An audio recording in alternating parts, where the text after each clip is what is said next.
Okay, I've jumped ahead a little. As you can see, the line weight is in, as well as the eyebrow and some preliminary shading. For this exercise, I'd like you to pause the video and try doing this much of your drawing without my assistance. If you're not sure where to begin, refer to your checklist. Begin by managing the line weight, then put in some basic shading starting with the eyebrow, then build up your shading to about the mid-tone stage, and then once you've gotten that far, start the video and let's pick it up from here. The purpose of this exercise is to help you find out what your strengths are and what your weaknesses are. The only way to find that out is take the training wheels off. This way, you know what to focus on during the next lesson on the final set of eyes we do together. Continue hatching in the values around the eye. I'm using a 2B, but you could easily be using a B-lead for these areas because they're so light. Make sure the shading in your eyebrow captures where the highlight in the hair is. As you can see, I've made this area darker and this area lighter in mine. We're moving to the white part of the eye next, so switch to an H-lead.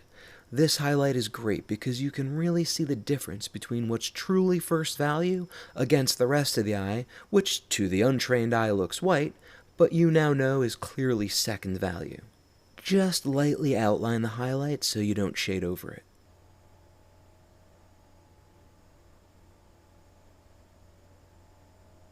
And just lightly hatch around it. Look how quickly that highlight starts to stand out. That's all it takes to make the eyeball look wet, and that's how you control texture. At this point in the course, you should be comfortable enough with shading to take on a more advanced frame of mind. So not just shading the values you see, but thinking about and recognizing what's creating each highlight and shadow. For example, this dark spot is actually the cast shadow from the eyelashes. Visualizing that depth instead of just shading another value is what's going to bring your technique to the next level. So don't just shade the area in as one value. Crosshatch in each eyelash's drop shadow individually. Training your eye to see detail and knowing how to approach it is going to give your drawings an even more realistic quality. I know you don't even know where the eyelashes are yet, but keep count and trust that they'll all line up later. Notice how this eyelash shadow falls on the lower lip of the eyelid and changes direction. Be sure to get that in. That's an important little detail because it helps create the illusion of shape and structure. Next, shade in a value for the plane of the lip of the eyelid. It should be a shade lighter than the drop shadow you just put in from the eyelash. This lesson is all about detail and visualization. Now take a moment to visualize the way the shading on the folded skin of the eyelid should work. There should be a hard line on the bottom because the skin folds above the eye, and there should be a short gradient up from there because this area is rounded. It's a subtle gradient, so put it in with your H-lead. And this area above the eye should be a value darker. Doing that will make the values in the white part of the eyeball look even lighter and really make the highlight pop out even more.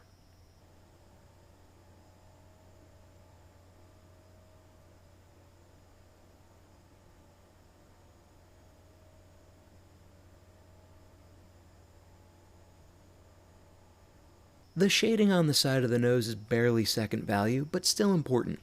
You need that contrast to create these two highlights. Without those two light features, the whole area would look flat. I'm moving to the area under the eye now. Don't let it intimidate you. Start by looking for this flow and put in a light value.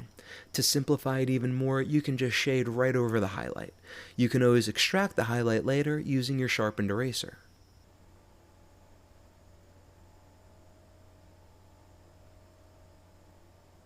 I'll build this shadow up last. I want to get the overall value of the area in first.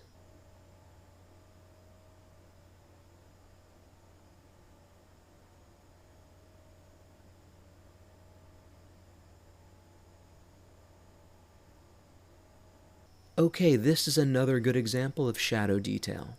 These shadows are being cast by the lower eyelashes. They're almost more dominant than the eyelashes themselves. Remember to treat each one as an individual shadow and hatch them in one at a time. And be sure to get this subtle value change in the corner of the eye.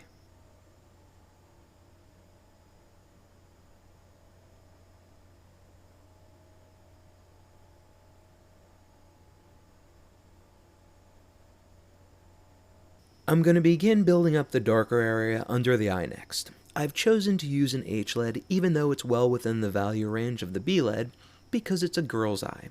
When it comes to drawing women, it's common to reduce the shadows under the eyes by a value or two, as well as wrinkles and excessive smile lines if your goal is to make them look beautiful. Of course, that's not a rule. Sometimes you want to keep those characteristics. That's up to you. For men, it's just the opposite. I'm well aware of the double standard here, but putting in wrinkles, laugh lines, and dimples makes a drawing of a guy look like he has character. The rules for kids are the same as women. It helps to omit information to make them look youthful.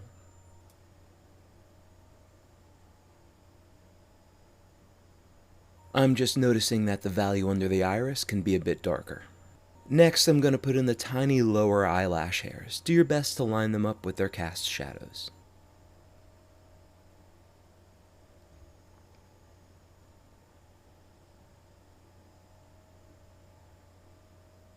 I'm going to switch to a B-lead to make some minor adjustments, like this little shadow under the eyelash and darkening a few of the gradients on the upper eyelid.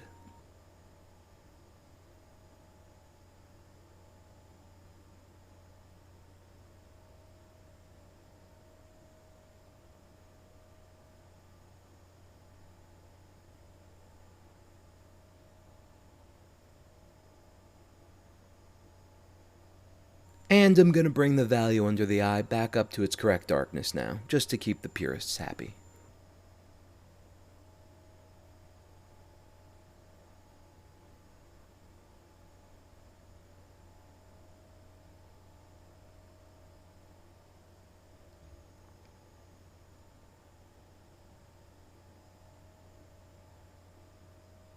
I'm switching back to an H-lead to even out the values a little more and work on blending out the vignette.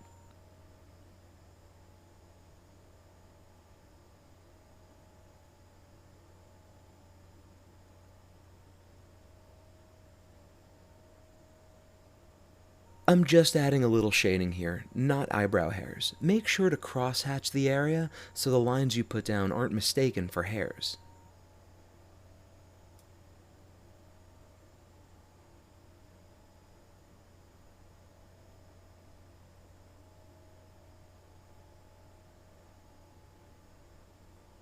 I think this line under the eye could be more pronounced, and the lip of the eyelid could come up about a value.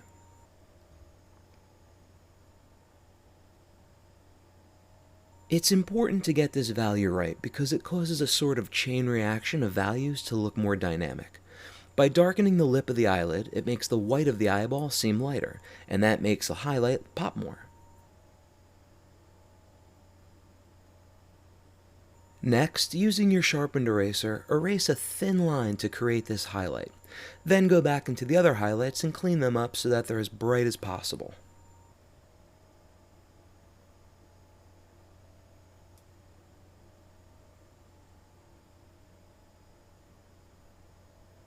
And bonus points if you could get these tiny highlights in the corner of the eye.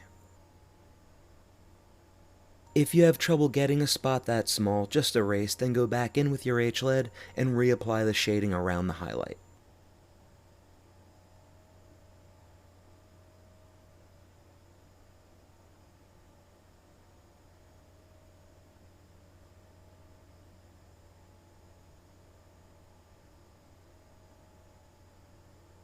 I can see this shadow needs to be transitioned more smoothly with a darker lead, so I'll switch to a B to manage it.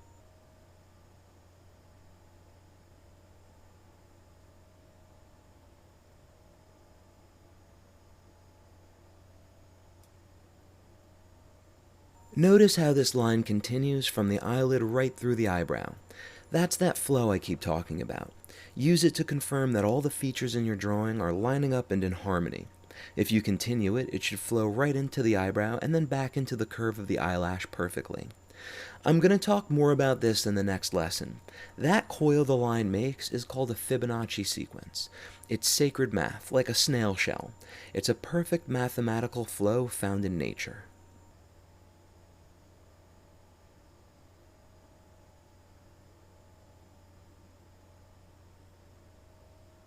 I'm just putting in some stray hairs around the eyebrow to taper it out some more. I'm using a B-lead because it makes fine lines and these outer hairs don't have to be as dark.